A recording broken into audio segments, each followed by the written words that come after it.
Hello friends, నమస్తే. డ్వాక్రా మహిళలకి ఏపీ ప్రభుత్వం భారీ శుభవార్త. ఏపీలో కూటమి ప్రభుత్వం అధికారంలోకి వచ్చిన నాటి నుంచి మహిళా సాధికారత కోసం అనేక చర్యలు తీసుకుంటుంది. మహిళలకు ఆర్థికంగా అండగా నిలిచేందుకు అనేక కార్యక్రమాలు చేపడుతుంది. ఇందులో భాగంగా డ్వాక్రా సంఘాల మహిళలకు ఏపీ ప్రభుత్వం గుడ్ న్యూస్ చెప్పింది. మహిళలకు ఆర్థిక చేయూత అందించేందుకు ప్రభుత్వం డ్వాక్రా సంఘాలకు స్త్రీనిధి, బ్యాంక్ లింకేజ్ రుణాలు అందిస్తున్న విషయం తెలిసిందే. స్త్రీనిధి రుణం మీద 12% వడ్డీ ఉంటే బ్యాంక్ లింకేజ్ రుణాలపై 13% వడ్డీలు వసూలు చేసేవారు.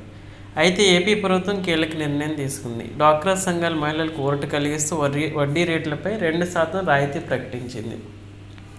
ప్రస్తుతం స్త్రీనిధి రుణాలపై 12% వడ్డీ, బ్యాంక్ లింకేజ్ రుణాలపై 13% వడ్డీ వసూలవుతుంది. తాజాగా ప్రభుత్వం నిర్ణయంతో స్త్రీనిధి రుణాలపై 10%, బ్యాంక్ లింకేజ్ రుణాలపై 11% వడ్డీని మాత్రం చెల్లించాల్సి ఉంటుంది.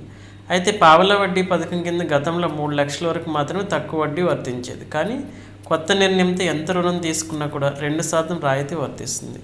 రాష్ట్ర ప్రభుత్వం తీసుకున్న నిర్ణయంతో వడ్డీ రేట్లపై 2% రాయితీ వల్ల వేలాది డ్వాక్రా సంఘాల మహిళలకు పెద్ద ఊరట లభించింది. ఇదిలా ఉంటే డ్వాక్రా సంఘాల్లో పారదర్శకతను పెంచేందుకు ప్రభుత్వం ఇటీవల మన డబ్బులు మన లెక్కలు అనే ప్రత్యేక యాప్ను కూడా ప్రవేశపెట్టింది.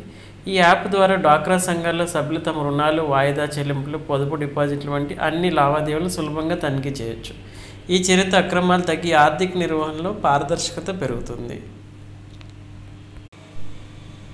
Hello friends.